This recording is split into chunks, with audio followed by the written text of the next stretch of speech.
Hello नमस्कार किसान भाइयों, मैं हूं Chandan Sinha. Advance agriculture YouTube channel में आपका स्वागत है। आज हम बात करेंगे लहसुन की सफल उन्नत वैज्ञानिक खेती पर। इस वीडियो में हम लहसुन की सफल उन्नत वैज्ञानिक खेती की पूरी A to Z जानकारी, बुआई से लेकर फसल की कटाई तक की जानकारी आपको पूरा इस वीडियो के माध्यम से हम आप तक पहुंचाएंगे। अगर आप लहसुन की खेती करते हैं तो ये वीडियो आपके लिए बहुत ही फायदेमंद है। सफल वैज्ञानिक खेती, इसकी पूरी जानकारी हम बिंदुवार लहसुन की उन्नत खेती, अनुकूल समय, तापमान व मिट्टी, खेत की तैयारी व खाद, बुआई कैसे करें, उन्नत किस्म की बीज उपचार, सिंचाई, कीट एवं रोग, खाद, उर्वरक एवं उत्पादन लागत एवं उत्पादन, इन सब की जानकारी हम एक एक करके बिंदुवार चर्चा करेंगे। तो आइए दोस्तों, हम और भाई आप देख रहे हैं एडवांस एग्रीकल्चर यूट्यूब चैनल। चलिए शुरू करते हैं। सर्वप्रथम बात करते हैं अनुकूल समय।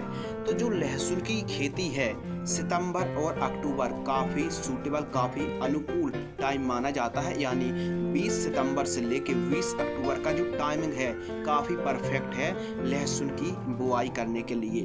अब बात करते हैं मौसम, क्लाइमेट्स, कंडीशन एवं मिट्टी।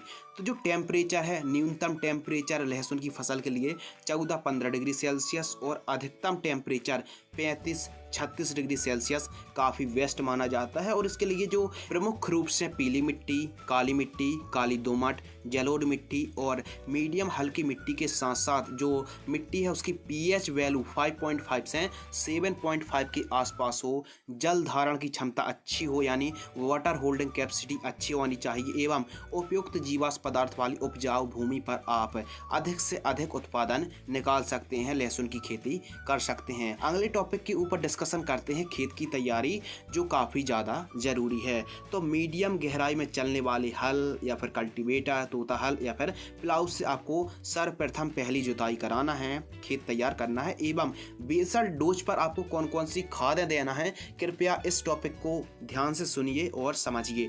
3 से 4 ट्राली देसी गोबर की एकदम पकी हुई खाद होनी चाहिए, 50 kilogram DAP di ammonium phosphate 50 kilogram और 100 किलोग्राम SSP यानी सिंगल सुपर फास्फेट, जिसमें फास्फोरस के साथ साथ सल्फर की भी पूर्ति हम अपनी लहसुन की फसल पर करने वाले हैं। तो SSP पाउडर फॉर्म वाली 100 किलोग्राम और 30 किलोग्राम MOP। अब जो MOP 60% वाली आती है, MOP muriate of potash 30 kilogram लेना है। और उपयुक्त सभी खादों को मिक्स करके, यदि आपकी लहसुन की फसल पर स्पेशल रूप से यदि जड़ों पर कोई समस्या आती है या फिर जड़ों को काटने वाले कीटों का प्रकोप है, तो आप फिप्रोनिल 0.3%, रीजेंट GR को 5 किलोग्राम, इसी कॉम्बिनेशन को मिक्स करके उपयुक्त सभी खादों को पूरे खेत में बिखेर कर रोटोवेटर की सहायता से खेत को समतल कराइए। अगले टॉपिक के ऊपर डिस्कशन करते हैं लहसुन की उन्नत किस्में। जो लहसुन की उन्नत किस्में हैं, ऊटी लहसुन, G2, रिया 1, विदिशा, अमेठा और एलिफेंटा जैसी वैरायटी को आप लगा सकते हैं। अब जो ऊटी लहसुन की बुआई की ज़्यादातर हमारे एरिया में ऊटी लहसुन को लगाया जाता है, तो इसकी यानी ऊटी लहसुन की बुआई थोड़ी जल्दी हो जाती है। यानी 1 सितंबर से 15 सितंबर के आसपास की जो टाइमिंग है ऊटी लहसुन के लिए काफ़ी परफेक्ट मानी जाती है। और सीड्स रेट ऊटी लहसुन का 10,000-12,000 रुपये प्रति क्विंटल के आसपास चल रहा है। ऊटी लहसुन भी काफ़ी ज़्यादा लगाई जाती है। और यदि आप मार्केट से 4 क्विंटल यानी बॉल्व कंदों को लाते हैं तो 150 से 160 केजी कलियां ही निकलने वाली हैं, जो कि 1 एकड़ में रोपाई की जाती है। और वहीं यदि आप G2 लहसुन को लगाते हैं तो इसका जो मार्केटिंग रेट है, यदि आप लगाते हैं तो 7,000 से 8,000 रुपये क्विंटल के आसपास G2 लहसुन का मार्केटिंग प्राइस चल रहा है। तो आप कौन सी वैरायटी लगाते हैं और आपने अधिकतम कितना उत्पादन निकाला है लहसुन की फसल से, आप कमेंट सेक्शन में ज़रूर बताएं। फ्रेंड्स, बात करते हैं प्रति एकड़ सीड्स की आवश्यकता, यानी 1 एकड़ में कितनी कलियां लगती हैं। तो 150 से 160 किलोग्राम प्रति एकड़ की दर से कलियों की आवश्यकता होती है यदि मीडियम साइज की कलियां हैं तो। अब प्लांट जो डिस्टेंस है यानी सोइंग का जो डिस्टेंस है, कृपया ध्यान दीजिए, पौधे से पौधे का जो डिस्टेंस है 3 से 4 इंच रखना है। और लाइन से लाइन का जो डिस्टेंस है 5 से 7 इंच आप रख सकते हैं। और 2 से 2.5 इंच गहराई पर आप बुआई कर सकते हैं। बुआई की जो मेथड है, अलग अलग विधियों से रोपाई की जाती है, यानी बुआई बुआई की जाती है तो हाथों से एवं मशीनरी या फिर सीड्रिल मेथड से भी आप बुआई कर सकते हैं। जिस प्रकार सोयाबीन और मूंगफली की बुआई की जाती है उसी सीड्रिल से आप बुआई कर सकते हैं। अगले टॉपिक के ऊपर डिस्कशन करते हैं बीज उपचार, जो काफ़ी ज़्यादा ज़रूरी है, क्योंकि यदि आप सीड्स ट्रीटमेंट नहीं करते हैं, बीज उपचार नहीं करते हैं, तो जड़ संबंधित फफूंदी जनित रोगों का प्रकोप आपको देखने के लिए मिल सकता है। तो आप जैसी बुआई करते हैं स्वस्थ जर्मिनेशन, स्वस्थ ग्रोथ देखने के लिए मिले और फफूंदी जनित रोग ना आए तो आपको बीज उपचार जरूर करना चाहिए। यदि आपके खेत में जड़ संबंधित फंगस कम आते हैं तो आप कार्बेंडाजिम 12% प्लस मैंकोजेब 63% जो WP फफूंद नाशक आती है उसको आपको 1 किलोग्राम बीजों को, कलियों को 5 ग्राम फफूंद नाशक से बीजों को उपचार करना चाहिए। लेकिन कुछ ऐसे एरिया हैं, इलाके हैं या फिर कुछ किसान भाइयों की ऐसे खेत हैं जहां काफ़ी ज़्यादा फंगस आते हैं, तो ऐसी सिचुएशन पर आप पाराक्लोस्ट्रोबिन 5% प्लस थायोफेनेट मिथाइल 45% जो FS फॉर्म में आती फफूंदनाशक को 1 किलोग्राम सीड्स को आप 2 ml की दर से बीज उपचार कर सकते हैं। इसके अलावा बुआई आपको करनी चाहिए। अगला टॉपिक खरपतवार की रोकथाम, जो कि लहसुन की फसल पर काफ़ी इंपोर्टेंट टॉपिक्स है। खरपतवार की रोकथाम आप 2 विधियों से कर सकते हैं, एक तो रासायनिक विधि और एक श्रम विधि लेबर मजदूरों की सहायता से। ज़्यादातर रासायनिक विधि के लिए हम आपको बता रहे हैं, जहाँ तक पॉसिबल हो तो मजदूरों, लेबर की सहायता से ही आपको खेत से खरपतवार को बाहर निकलवाना चाहिए, निंदाई गोड़ाई आपको करवाना चाहिए। वैसे रासायनिक विधि कौन सी है कि प्री इमर्जिंग हार्बिसाइड, यानी बुआई जैसी आपने की 1 से 2 घंटे बाद आप पेंडामेथिलीन 30% EC को 1 लीटर 200 लीटर पानी में घोल करके आपको छिड़काव करना चाहिए। कब करना चाहिए? जैसे आपने रोपाई की है उसके 1 से 2 घंटे बाद ही आप पेंडामेथिलीन 30% EC को स्प्रे कर सकते हैं। अब कोई ज़्यादा महंगा नहीं है पेंडामेथिलीन, 1 लीटर की कीमत मार्केट में 600 रुपये के आसपास उपलब्ध हो जाती है। यदि मान लीजिए आपने लहसुन की बुआई करते समय पेंडामेथिलीन का स्प्रे नहीं कर पाए हैं तो आप पोस्ट इमरजेंट हार्बिसाइड का भी स्प्रे कर सकते हैं। यानी लहसुन की फसल बुआई से जब 25 से 30 दिन की हो गई हो या फिर लहसुन की फसल पर खरपतवार 3, 4, 5 पत्ती के दिख रहे हों, तब आप पोस्ट इमरजेंट खरपतवार नाशक का स्प्रे कर सकते हैं।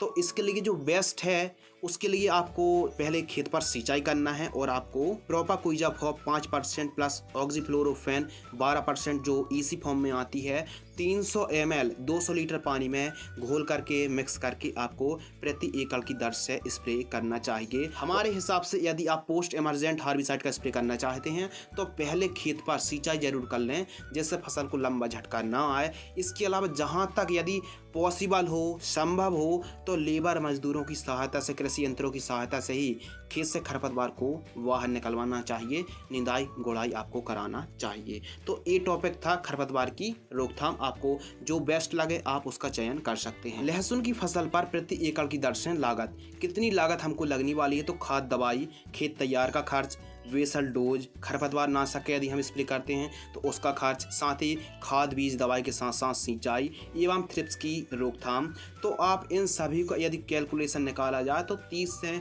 40 हज़ार 45 हज़ार रुपये तक हमको 1 एकड़ का खर्च आने वाला है। और वैसे ज़्यादातर लहसुन की जो वैरायटी यानी जो सीड्स है वह महंगा पड़ने वाला है। यदि मान लीजिए आप ऊटी लहसुन को लगाते हैं तो इसका जो रेट है ज़्यादा खर्च आने वाला है आपको, और वहीं G2 को लगा रहे हैं तो कम खर्च 6-7 हज़ार रुपये के आसपास में आपको 1 क्विंटल पड़ने वाला है, और वहीं ऊटी लहसुन 10-12 हज़ार रुपये के आसपास क्विंटल चल रहा है। तो जैसी आप वैरायटी लगाने वाले हैं उस हिसाब से आपको खर्च लागत लगने वाली है, क्योंकि लहसुन की फसल पर ज़्यादातर जो सबसे ज़्यादा महंगा आता है वो आता है सीड्स ही। अगले टॉपिक के ऊपर बात करते हैं उत्पादन। तो आप 1 एकड़ में 50 से लेकर 55 क्विंटल प्रति एकड़ की दर से उत्पादन निकाल सकते हैं। लेकिन इस वीडियो के माध्यम से हम ऐसी खाद दवाइयों के बारे में बताने वाले हैं जो उत्पादन को और भी बढ़ाने वाली हैं, उपज को और भी ज़्यादा इंक्रीज करने वाली हैं। तो इस वीडियो को यदि आपने अभी तक लाइक नहीं किया है तो वीडियो को लाइक ज़रूर कर देना और इस वीडियो को अंत तक ज़रूर देखना, क्योंकि इस वीडियो पर हम आगे ऐसे खाद का शेड्यूल, स्प्रे शेड्यूल बताने वाले हैं जो लहसुन की फसल पर सस्ते पर 4 चांद लगाने वाले हैं। तो बने रहिए इस वीडियो पर। बात करते हैं अगले टॉपिक के बारे में, लाइफ साइकिल। तो लहसुन की जो फसल है बुआई से एंड तक हार्वेस्टिंग तक 4 महीने इस फसल को तैयार होने में लगते हैं। यानी 120 दिन से लेके 125 दिन पर यह फसल एकदम परिपक्व हो जाती है, एकदम पूरी तरह तैयार हो जाती है हार्वेस्टिंग के लिए। अगले टॉपिक के ऊपर बात करते हैं स्प्रे शेड्यूल। स्प्रे शेड्यूल, अब जो हमारी लहसुन की फसल है इस पर यदि कोई सबसे ज़्यादा कीटों का प्रकोप देखने के लिए मिलता है तो वो है थ्रिप्स, सकिंग पेस्ट, रस चूसक कीटों का प्रकोप देखने के लिए मिलता है और फंगस का भी प्रकोप देखने के लिए मिलता है। यदि कोई सबसे बड़ा सिर दर्द है, कोई सबसे बड़ी समस्या है तो वो है थ्रिप्स। तो थ्रिप्स की रोकथाम करने के लिए और साथ ही हमारी लहसुन की फसल प्रॉपर ग्रोथ बढ़वार के साथ साथ फंगस ना आए और कोई भी समस्या ना आए और थ्रिप्स के अच्छे कंट्रोल के लिए स्प्रे कृपया ध्यान से सुनिए। फर्स्ट स्प्रे, जब हमारी लहसुन की फसल 40 से 45 दिन की होती है तो इमिडाक्लोप्रिड 17.8% EC को 15 ml लेना है और इसके साथ लेम्डासाइलोथ्रीन 5% EC को 30 ml और एक फफूंदनाशक लेना है कार्बेंडाजिम 12% प्लस मैंकोजेब 63% WP फफूंदनाशक को 40 ग्राम। इन तीनों को 15 लीटर पानी में घोल करके स्टिकर मिक्स करके आपको स्प्रे कर देना है। ये था आपकी फसल पर फर्स्ट स्प्रे।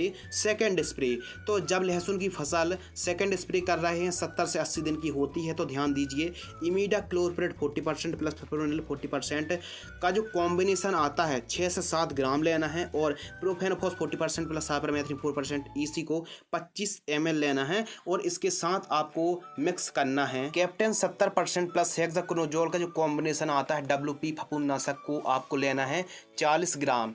इन तीनों को मिक्स करके 15 लीटर पानी में घोल करके स्प्रे कर देना है स्टिकर मिलाकर। जैसे लहसुन की फसल है, प्याज की फसल है, गोभी, धान, गेहूं, मक्का जैसी फसलों पर इनकी जो लीफ होते हैं काफ़ी ज़्यादा सरफेस रहती है, घोल ठीक तरीके से चिपकता नहीं है, तो इसके लिए सिलिकॉन चिप को मिलाकर ही आपको स्प्रे करना चाहिए। तो लहसुन की फसल पर जब भी स्प्रे कर रहे हैं, बारिश हो या फिर ना हो, घोल प्रॉपर पत्तों पर चिपके तो इन घोलों के साथ आप सिलिकॉन चिप को मिलाकर यानी स्टिकर मिक्स करके ही आपको स्प्रे करना चाहिए। यदि मान लीजिए आपके खेत पर लहसुन की फसल पर थ्रिप्स का अटैक बेकाबू हो चुका है यानी कंट्रोल के बाहर हो चुका है तो ऐसी सिचुएशन पर रोकना काफ़ी ज़्यादा मुश्किल हो जाता है। तो उसके लिए एक ही उपाय बचता है, इस कॉम्बिनेशन को आप स्प्रे ले सकते हैं। लेकिन कब स्प्रे लेना है?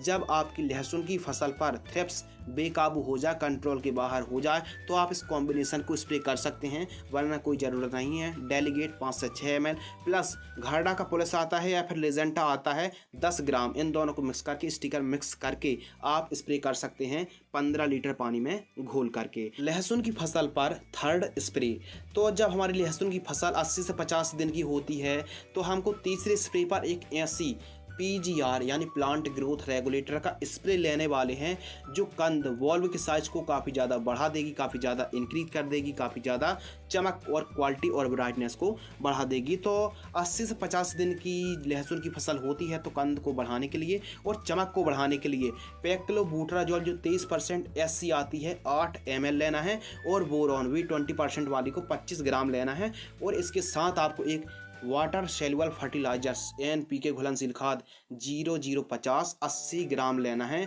इन तीनों को मिक्स करके 15 लीटर पानी में स्टिकर मिक्स करके स्प्रे कर दीजिए। जो कंद का साइज, बॉल्ब का साइज है वो काफ़ी ज़्यादा बढ़ने वाला है, ग्रोथ करने वाला है और स्टोरेज क्षमता भी बढ़ जाएगी। एवं जो बोरॉन है यह स्टोरेज क्षमता को बढ़ाने के लिए और कैल्शियम जो हम आपको आगे बताने वाले हैं, कैल्शियम से स्टोरेज क्षमता काफ़ी ज़्यादा एनहेंस होती है, काफ़ी ज़्यादा बढ़ जाती है। अगले टॉपिक के ऊपर बात करते हैं खाद का शेड्यूल। तो पहली खाद, उत्पादन और उपज को बढ़ाने के लिए हम सस्ते से सस्ती खाद दवाइयों के बारे में बताने वाले हैं।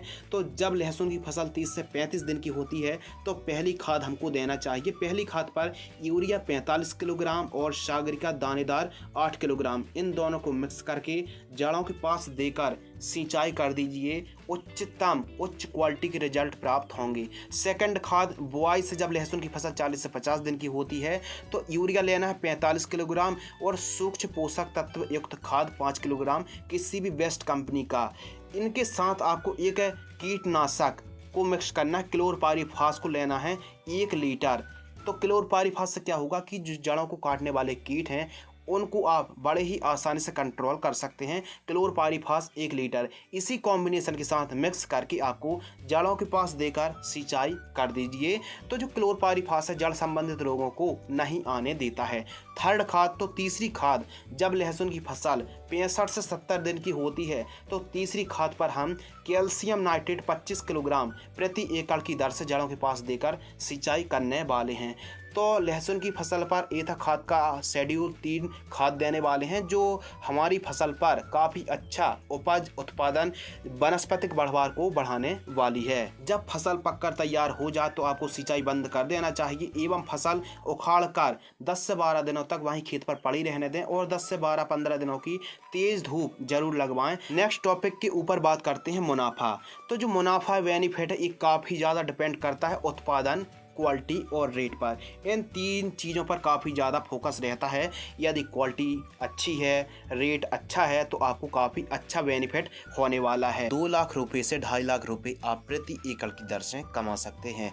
यह जो उत्पादन है घट भी सकता है और बढ़ भी सकता है, काफ़ी ज़्यादा रेट पर और काफ़ी ज़्यादा क्वालिटी पर निर्भर करता है आमदनी। खाद का डोज बताया है, इस पर शेड्यूल बताया है। यदि कुछ इस प्रकार यदि आप लहसुन की उन्नत तरीके से खेती करते हैं तो यकीन मानिए ज़्यादा से ज़्यादा उत्पादन प्रोडक्शन होने वाला है और आपकी लहसुन की फसल पर कोई भी कीट आसपास खेत के पास भटकने वाले नहीं है। तो फ्रेंड्स, आज की इस वीडियो पर हमने लहसुन की उन्नत सफल खेती की A to Z जानकारी शेयर की। यदि आपको यह वीडियो पसंद आती है तो वीडियो को ज़्यादा से ज़्यादा किसान भाइयों तक शेयर जरूर करें, वीडियो को लाइक करें। तब तक के लिए धन्यवाद, नमस्कार, जय जवान जय किसान।